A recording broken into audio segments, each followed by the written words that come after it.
मेरा नाम रामकिशोर है।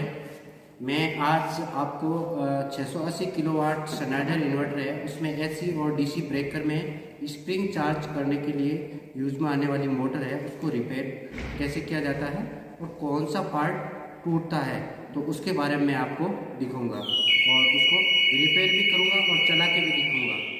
ठीक है, तो अभी हम लोग इसको खोलते हैं। मोटर है अभी, ये चलेगी नहीं, जैसे इसमें अपन देख सकते हैं पहले से कि ये चलेगी कि नहीं चलेगी।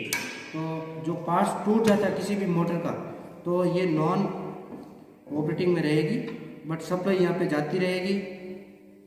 ये जैसे हमने देखा ये नहीं चल रही है, तो अभी श्योर है कि या तो मोटर जली है या फिर जो लिमिट स्विच को ऑन ऑफ करता है वो पार्ट्स टूट गया। चलो अपन ने ये भी देख लिया, ये 20 डीसी सप्लाई देख लिया, ये मोटर नहीं चल रही है। अभी आपको यही मोटर चला के मैं दिखाऊंगा। तो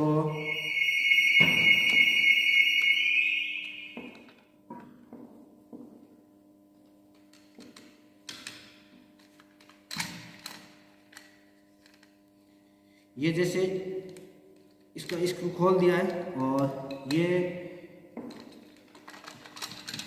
मोटर का कनेक्शन है, इस लिमिट स्विच के साथ था वो रिमूव कर दिया।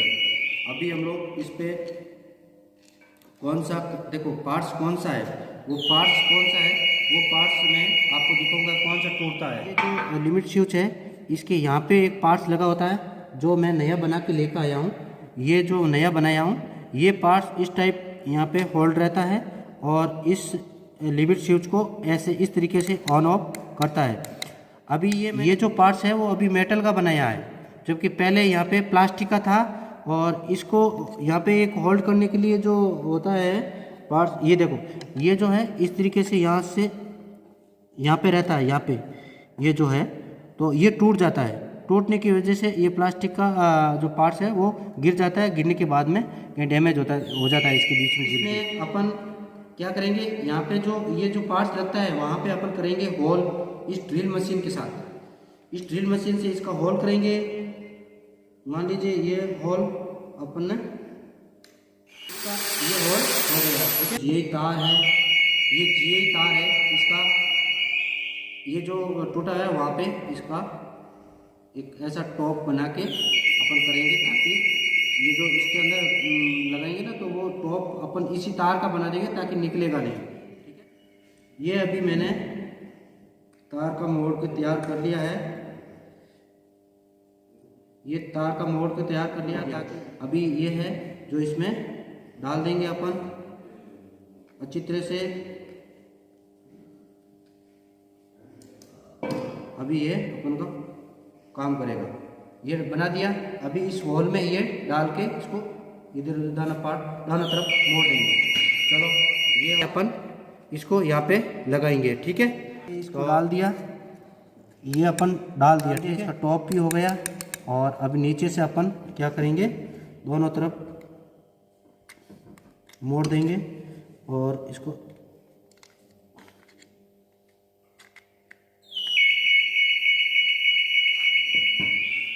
इस तरह से बना दिया, ताकि अभी ये जो पार्ट्स है वो गिरेगा नहीं। ये कैसे भी रहेगा तो ये गिरेगा नहीं। ये अपन ने नया लगाया बस इसमें, और अभी अपन की मोटर चालू हो जाएगी।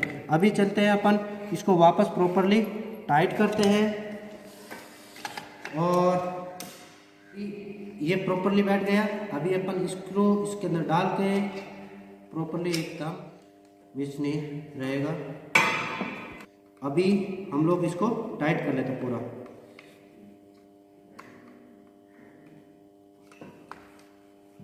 इसमें 2 ही स्क्रू है,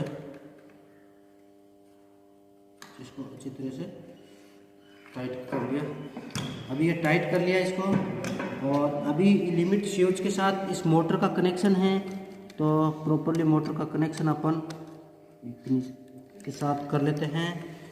और इसका इनके साथ कर लिया, कनेक्शन भी रेडी है, अभी एकदम टाइट भी है, कनेक्शन भी रेडी है। अभी अपन की इसको 48 वोल्ट DC दे के इनको प्रॉपरली ऑपरेट करवाएंगे, तब हमें पता चलेगा कि हाँ ये रेडी हुई या नहीं, चालू होगी या नहीं होगी। तो अपन दे देते हैं इसको। ये SMPS है जो 48 वोल्ट DC सप्लाई के लिए है, और ये अपन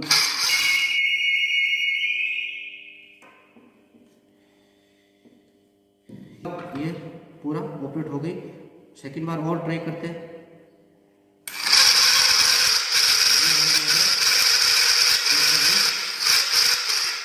हम लोग ये कह सकते हैं कि ये मोटर कोई भी इन्वर्टर के AC या DC ब्रेकर में डालेगा और ये स्प्रिंग चार्ज कर देगा, और ये बहुत ही लो प्राइस में ये अपन की मोटर है वो रिपेयर हो गई है।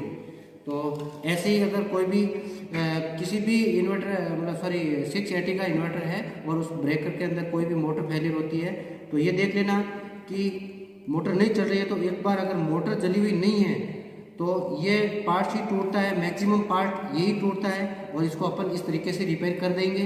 अगर मोटर भी जल जाती है तो मोटर को भी रिपेयर कर सकते हैं, कोई बड़ी बात नहीं है, लेकिन नई लगाने की ज़रूरत नहीं है, इसको रिपेयर अपन कर सकते हैं।